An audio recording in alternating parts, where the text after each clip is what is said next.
नमस्कार दोस्तों, welcome to Sambhav education. This is Aryan Shukla. दोस्तों, जैसा कि आप सब जानते हैं, डेली सुबह 11 बजे स्पेशल बीएड प्रवेश परीक्षा के लिए क्लास होती है। तो आज की क्लास में हम जीके के इम्पॉर्टेंट क्वेश्चन डिस्कस करेंगे। या टॉप के क्वेश्चन होंगे। कुछ ऐसे क्वेश्चन हैं जो बीएड एंट्रेंस एग्जाम में कई बार पूछे गए हैं। तो आप लोग क्लास को ध्यान से देखिएगा एंड क्लास के अंत में बताइए कि आपके कितने क्वेश्चन आज निकले। सबसे पहले आप लोग क्लास को लाइक करिए, अपने फ्रेंड ग्रुप सभी जगह शेयर कर दीजिएगा ताकि ज़्यादा से ज़्यादा लोग जुड़ सकें। और जो फ्रेंड इस चैनल पर नए हैं वो चैनल को सब्सक्राइब करेंगे, बेल आइकन को प्रेस कीजिए ताकि सभी नोटिफिकेशन आप तक पहुंच सकें। चलिए शुरू करते हैं आज की क्लास। क्वेश्चन नंबर फर्स्ट के लिए आंसर करिए। इंपॉर्टेंट क्वेश्चन है, अच्छा क्वेश्चन है, आपके एग्जाम में पूछा हुआ क्वेश्चन है। बताइएगा, तुलबुल परियोजना किस नदी पर स्थित है? ऑप्शन नंबर ए ब्रह्मपुत्र नदी, option number B Gomti, option number C Jhelum, या option number D none of these इनमें से कोई नहीं। तुलबुल परियोजना किस नदी पर स्थित है? सभी लोग आंसर करिएगा। वेरी गुड, बहुत अच्छे। इसका right answer option number C होगा, झेलम नदी पर। Yes, option number C correct answer है दोस्तों। तुलबुल परियोजना झेलम नदी पर स्थित है, तो option number C correct answer होगा। अब आपसे एग्जाम में क्वेश्चन पूछा जा सकता है कि तुलबुल परियोजना जो कि झेलम नदी पर स्थित है, ये कहाँ पर है? तो ये दोस्तों जम्मू और कश्मीर में स्थित है। चलिए क्वेश्चन नंबर फर्स्ट का option number C correct answer होगा, तुलबुल परियोजना झेलम नदी पर स्थित है। आगे बढ़ते हैं, क्वेश्चन नंबर 2 के लिए आंसर करिएगा। यह भी अच्छा क्वेश्चन है। बताइएगा, उत्तर प्रदेश स्थापना दिवस कब मनाया जाता है? आपको बताना है उत्तर प्रदेश स्थापना दिवस कब मनाया जाता है। सभी लोग आंसर करिएगा। बहुत अच्छे, गुड। देखिएगा, इसका right answer option number C होगा, 24 जनवरी को। Yes, option number C correct answer है। प्रतिवर्ष 24 जनवरी को उत्तर प्रदेश स्थापना दिवस मनाया जाता है, तो ऑप्शन नंबर सी आपका राइट आंसर होगा। अब देखिए, अगर हम ऑप्शंस के बारे में बात करें, 10 दिसंबर को प्रतिवर्ष विश्व मानवाधिकार दिवस मनाया जाता है। ऐसे क्वेश्चन एग्जाम में पूछ लेते हैं कि विश्व मानवाधिकार दिवस कब सेलिब्रेट किया जाता है। तो ये दोस्तों 10 दिसंबर को सेलिब्रेट किया जाता है।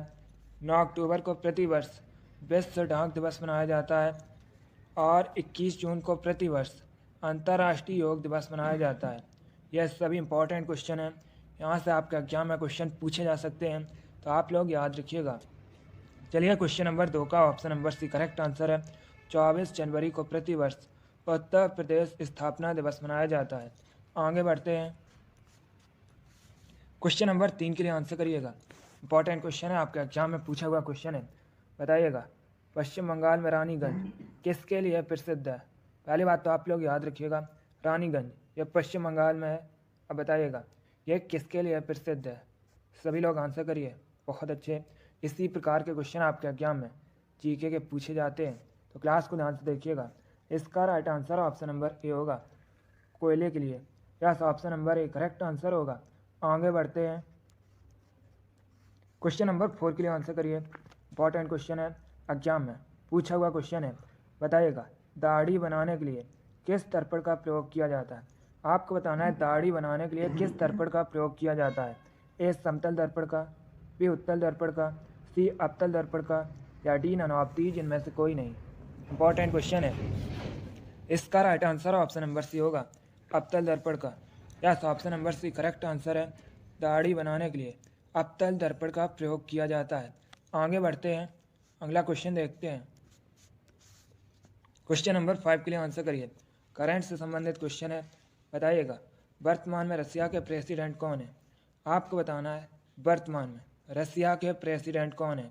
Option number A Xi Jinping, option number B Vladimir Putin, option number C Kamala Harris, या option number D Donald Trump.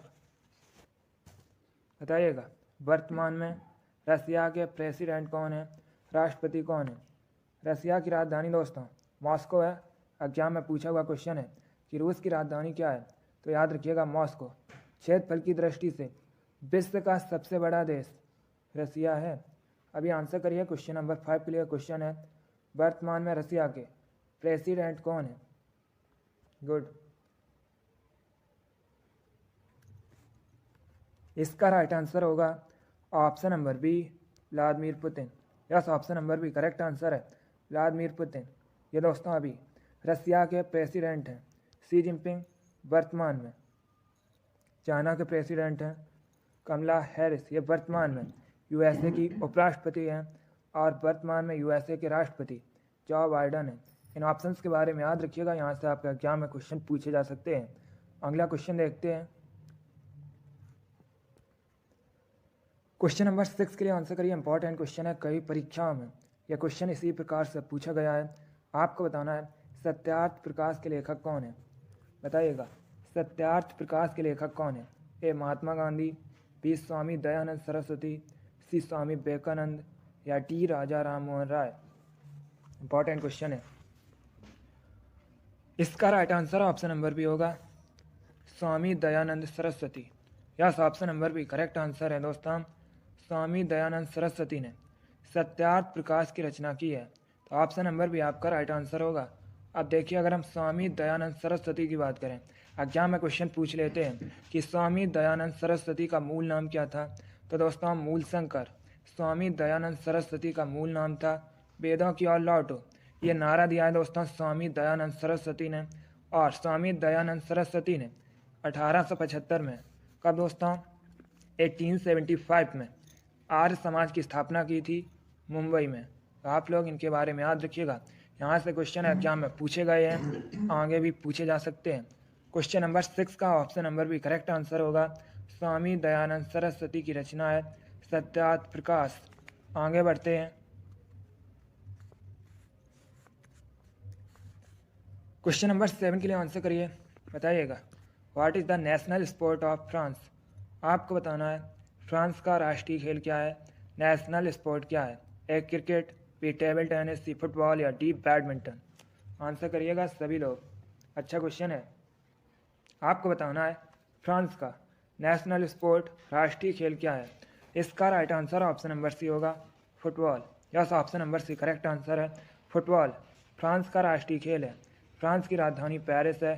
France Europe महाद्वीप के अंतर्गत आता है। यह क्वेश्चन और एग्जाम में पूछ लेते हैं कि ब्राज़ील का राष्ट्रीय खेल क्या है, तो दोस्तों फुटबॉल ब्राज़ील का भी राष्ट्रीय खेल है, याद रखिएगा। क्वेश्चन नंबर 7 का option number C correct answer है। आगे बढ़ते हैं। क्वेश्चन नंबर 8 के लिए आंसर करिए, बताइएगा। मोमबत्ती रासायनिक ऊर्जा को किस में रूपांतरित करती है? आपको बताना है मोमबत्ती रासायनिक ऊर्जा, केमिकल एनर्जी को किस में कन्वर्ट करती है। ए विद्युत ऊर्जा में, बी आंतरिक ऊर्जा में, सी ऊष्मा और प्रकाश ऊर्जा में, या डी नन ऑफ दी जिनमें से कोई नहीं। जिसने अभी क्लास को लाइक नहीं किया, एक बार लाइक करिए। डेली आपकी क्लास होगी, सभी लोग डेली क्लास को ज्वाइन कीजिएगा और क्लास को ज़्यादा से ज़्यादा शेयर भी कीजिए। Very good. इसका right answer option number C होगा। Yes, option number C correct answer है दोस्तों कैंडल। ये केमिकल एनर्जी को ऊष्मा और प्रकाश ऊर्जा में कन्वर्ट करती है, रूपांतरित करती है। तो आपका right answer option number C होगा।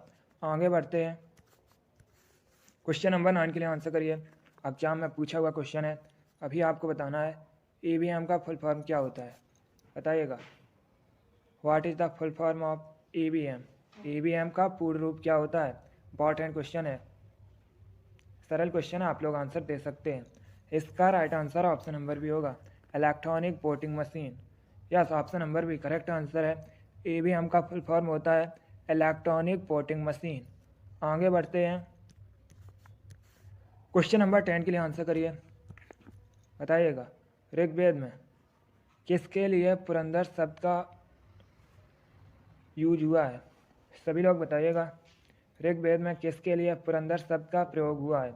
ए विष्णु, बी शिव, सी ब्रह्मा, या डी इंद्र। ऋग्वेद सबसे प्राचीन वेद है, अब बताइएगा इसमें किसके लिए पुरंदर शब्द का उपयोग हुआ है, यूज हुआ है। इसका right answer option number D होगा इंद्र के लिए। Yes, option number D correct answer होगा। ऋग्वेद में इंद्र के लिए पुरंदर शब्द का उपयोग हुआ है, यूज हुआ है। आगे बढ़ते हैं।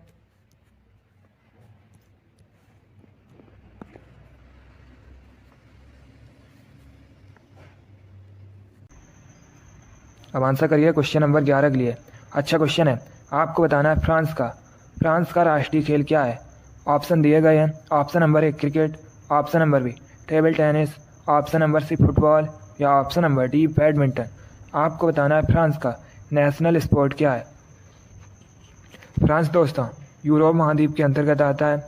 एग्जाम में क्वेश्चन पूछा गया था कि फ्रांस की राजधानी क्या है। आप लोग बताइएगा फ्रांस की राजधानी क्या है। वेरी गुड, यस, फ्रांस की राजधानी दोस्तों पेरिस है। अब आंसर करिए क्वेश्चन नंबर 11 के लिए। आपको बताना है फ्रांस का राष्ट्रीय खेल क्या है। Right answer option number C होगा football. Yes, option number C correct answer है फुटबॉल, फ्रांस का राष्ट्रीय खेल है। एग्जाम में क्वेश्चन पूछा गया था कि इंग्लैंड का राष्ट्रीय खेल क्या है, तो आप लोग याद रखिएगा क्रिकेट दोस्तों इंग्लैंड का राष्ट्रीय खेल है। साथ में दोस्तों ऑस्ट्रेलिया का भी राष्ट्रीय खेल क्रिकेट ही है। चलिए क्वेश्चन नंबर 11 का option number C correct answer है फुटबॉल, फ्रांस का नेशनल स्पोर्ट है। आगे बढ़ते हैं। अब क्वेश्चन नंबर 12 के लिए आंसर करिए। दिवस से संबंधित क्वेश्चन है, कन्फर्म है आपके एग्जाम में 1 से 2 क्वेश्चन दिवस से संबंधित पूछे जाएंगे। इसी प्रकार के क्वेश्चन होंगे दोस्तों। बताइएगा विश्व वन्य जीव दिवस कब मनाया जाता है। आपको बताना है विश्व वन्य जीव दिवस कब सेलिब्रेट किया जाता है। सभी लोग आंसर करिएगा। Good, right answer option number A होगा 3 मार्च को। Yes, option number A correct answer है। प्रत्येक वर्ष 3 मार्च को विश्व वन्य जीव दिवस सेलिब्रेट किया जाता है, इसलिए option number A correct answer है। अगला क्वेश्चन देखते हैं। अब आंसर करिए क्वेश्चन नंबर 13 के लिए। आपको बताना है उत्तर प्रदेश में चौधरी चरण सिंह स्टेडियम कहाँ स्थित है। सभी लोग बताइएगा उत्तर प्रदेश में दोस्तों चौधरी चरण सिंह स्टेडियम कहाँ पर है। गुड, ऑप्शन नंबर ए प्रयागराज में, ऑप्शन नंबर बी आगरा में, ऑप्शन नंबर सी मुजफ्फरनगर में या ऑप्शन नंबर डी गोरखपुर में। गुड, आपको बताना है चौधरी चरण सिंह स्टेडियम ये कहाँ पर है। इसका right answer option number C होगा मुजफ्फरनगर में। Yes, option number C correct answer है। चौधरी चरण सिंह स्टेडियम मुजफ्फरनगर में स्थित है, इसलिए option number C correct answer है। एग्जाम में क्वेश्चन पूछा गया था कि चौधरी चरण सिंह अंतर्राष्ट्रीय हवाई अड्डा, इसे दोस्तों अमौसी हवाई अड्डा भी कहा जाता है, ये कहाँ पर है, तो ये लखनऊ में है। इसे भी आप लोग याद रखिएगा, ये क्वेश्चन आपके एग्जाम में पूछा हुआ क्वेश्चन है। क्वेश्चन नंबर 13 का option number C correct answer है चौधरी चरण सिंह स्टेडियम मुजफ्फरनगर में स्थित है। आगे बढ़ते हैं।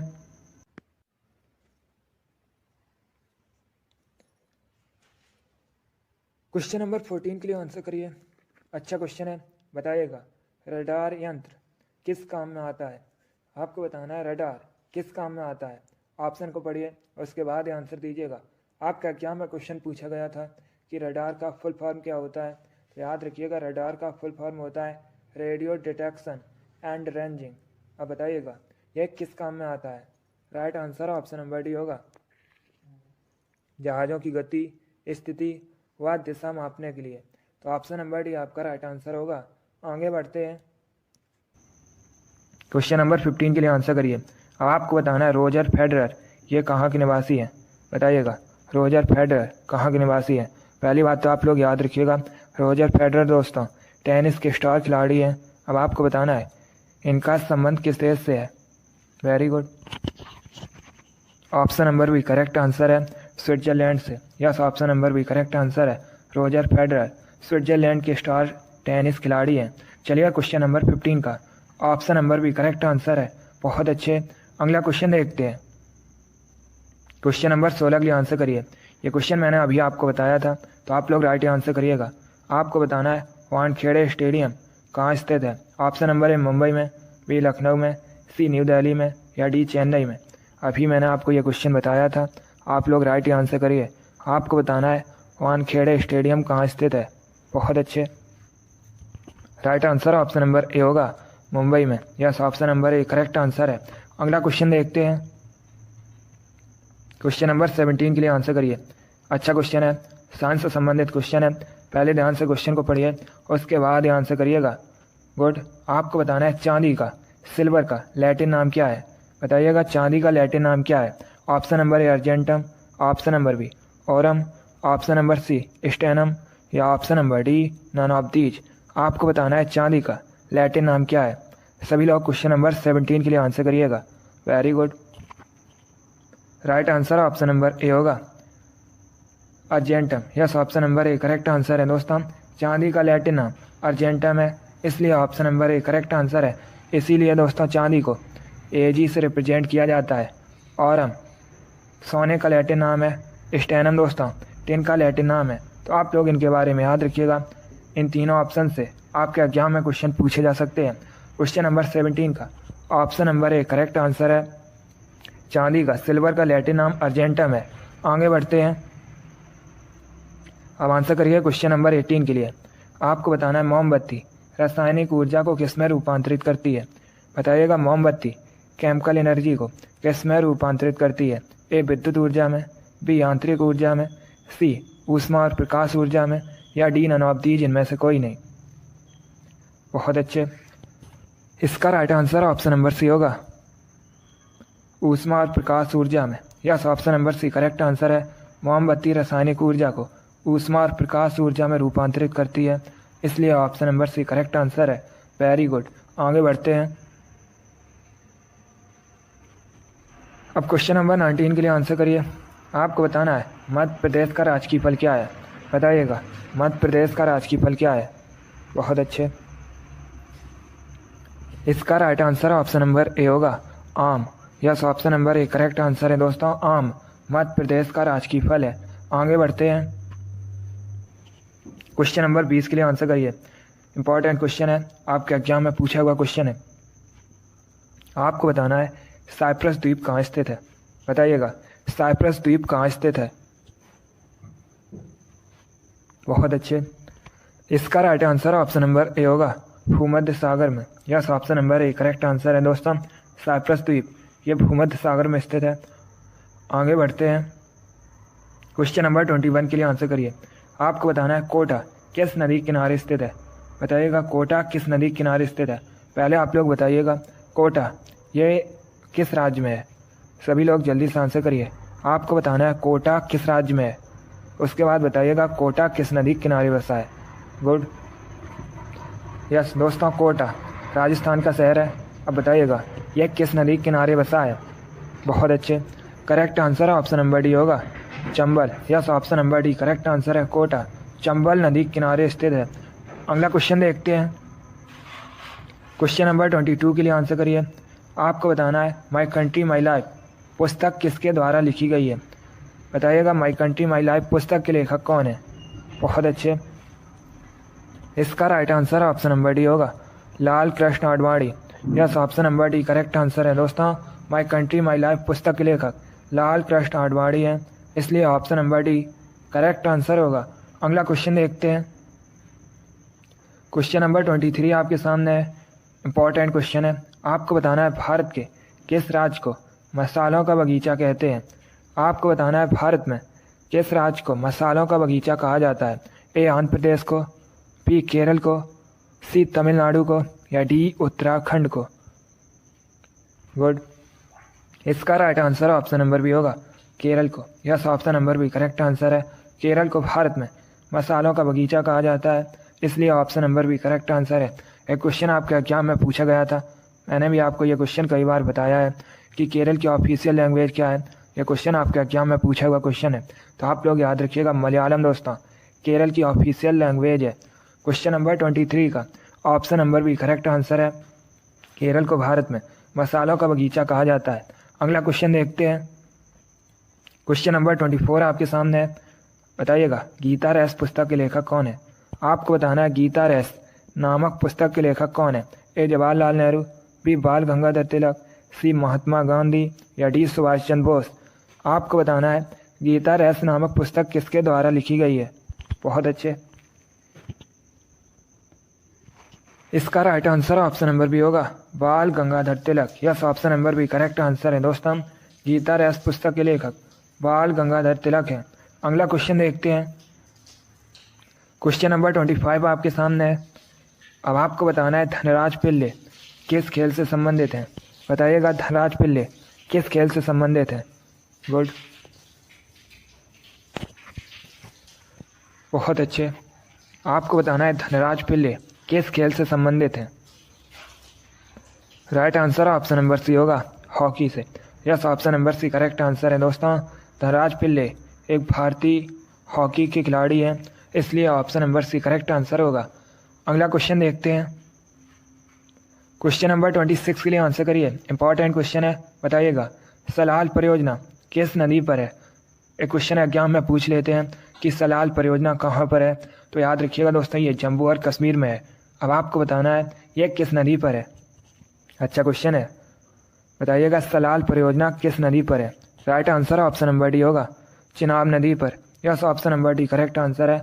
सलाल परियोजना जो कि दोस्तों जम्मू कश्मीर में है और ये चिनाब नदी पर स्थित है। अगला क्वेश्चन देखते हैं। क्वेश्चन नंबर 27 के लिए आंसर करिए। बताइएगा फ्लोरीन का परमाणु क्रमांक कितना होता है। आपको बताना है फ्लोरीन की परमाणु संख्या कितनी होती है। पहली बात तो आप लोग याद रखिएगा, फ्लोरीन को दोस्तों एफ से रिप्रेजेंट किया जाता है। अब आपको बताना है फ्लोरीन की परमाणु संख्या कितनी होती है। वेरी गुड, बहुत अच्छे। इसका right answer option number C होगा 9। Yes, option number C correct answer है। फ्लोरीन की परमाणु संख्या 9 होती है। क्वेश्चन नंबर 27 का option number C correct answer है। आगे बढ़ते हैं। अब क्वेश्चन नंबर 28 के लिए आंसर करिए। आपको बताना है विश्व पर्यटन दिवस कब मनाया जाता है। बताइएगा विश्व पर्यटन दिवस कब मनाया जाता है। बहुत अच्छे, इसका right answer option number D होगा 27 सितंबर को। Yes, option number D correct answer है दोस्तों। प्रतिवर्ष 27 सितंबर को विश्व पर्यटन दिवस मनाया जाता है, इसलिए option number D correct answer होगा। अगला क्वेश्चन देखते हैं। क्वेश्चन नंबर 29 के लिए आंसर करिए। यह भी अच्छा क्वेश्चन है। आपको बताना है निम्न में से किस वेद में संगीत का वर्णन है। बताइएगा संगीत का वर्णन किस वेद में है। ऑप्शन दिए गए हैं, ध्यान से ऑप्शन पढ़िए, उसके बाद ही आंसर करिएगा। दोस्तों वेद 4 हैं, ऋग्वेद, अथर्ववेद, सामवेद, यजुर्वेद। एक क्वेश्चन एग्जाम में पूछ लेते हैं कि वेदों की रचना किस भाषा में की गई है, तो आप लोग याद रखिएगा वेदों की रचना दोस्तों संस्कृत भाषा में की गई है। अब बताइएगा किस वेद में संगीत का वर्णन है। Good, right answer option number C होगा सामवेद में। Yes, option number C correct answer है। सामवेद में संगीत का वर्णन है, इसलिए option number C correct answer है। एग्जाम में क्वेश्चन पूछा गया था कि सबसे प्राचीन वेद कौन सा है, तो याद रखिएगा दोस्तों ऋग्वेद सबसे प्राचीन वेद है। और एक क्वेश्चन एग्जाम में पूछा जाता है कि गायत्री मंत्र का उल्लेख किस वेद में है, तो आप लोग याद रखिएगा ऋग्वेद में दोस्तों गायत्री मंत्र का उल्लेख है। चलिए क्वेश्चन नंबर 29 का option number C correct answer है। संगीत का वर्णन सामवेद में है। आगे बढ़ते हैं। क्वेश्चन नंबर 30 के लिए आंसर करिए। आपको बताना है किसे एशियाई नोबेल पुरस्कार के नाम से भी जाना जाता है। बताइएगा किसे दोस्तों, या किस पुरस्कार को एशियाई नोबेल पुरस्कार के नाम से भी जाना जाता है। Option number A Ramon Magsaysay पुरस्कार, option number B Shanti Swarup Bhatnagar पुरस्कार, ऑप्शन नंबर सी ऑस्कर पुरस्कार, या option number D none of these, इनमें से कोई नहीं। क्वेश्चन नंबर 30 के लिए आंसर करिएगा। बहुत अच्छे, इसका right answer option number A होगा रहमान मैग्सेसे पुरस्कार। Yes, option number A correct answer है। रहमान मैग्सेसे पुरस्कार को एशियाई नोबेल पुरस्कार के नाम से भी जाना जाता है, इसलिए option number A correct answer है। यह भी इंपॉर्टेंट क्वेश्चन है, आपको एग्जाम में देखने को मिल सकता है। आगे बढ़ते हैं। क्वेश्चन नंबर 31 के लिए आंसर करिए। बताइएगा ओणम किस राज्य का प्रमुख त्यौहार है। आपको बताना है ओणम दोस्तों किस राज्य का मेन फेस्टिवल है। ए असम का, बी मिजोरम का, सी केरल का, या डी नागालैंड का। सभी लोग आंसर करिएगा। गुड, इसका right answer option number C होगा केरल का। Yes, option number C correct answer है दोस्तों। ओणम केरल का एक प्रमुख त्यौहार है, इसलिए option number C correct answer होगा। अगला क्वेश्चन देखते हैं। क्वेश्चन नंबर 32 के लिए आंसर करिएगा। ये क्वेश्चन आपके एग्जाम में पूछा हुआ क्वेश्चन है, इसी प्रकार से पूछा गया था। आपको बताना है निम्न में से किसे भारत रत्न नहीं मिला है। बताइएगा किसे इनमें से दोस्तों भारत रत्न नहीं मिला है। भारत रत्न भारत का सर्वोच्च नागरिक पुरस्कार है, ये दोस्तों राष्ट्रपति द्वारा प्रदान किया जाता है। अब आपको बताना है इनमें से किसे भारत रत्न नहीं मिला है। गुड, इसका right answer option number D होगा सोनिया गांधी को। Yes, option number D correct answer है। इनमें से दोस्तों सोनिया गांधी को भारत रत्न नहीं मिला है, इसलिए option number D correct answer होगा।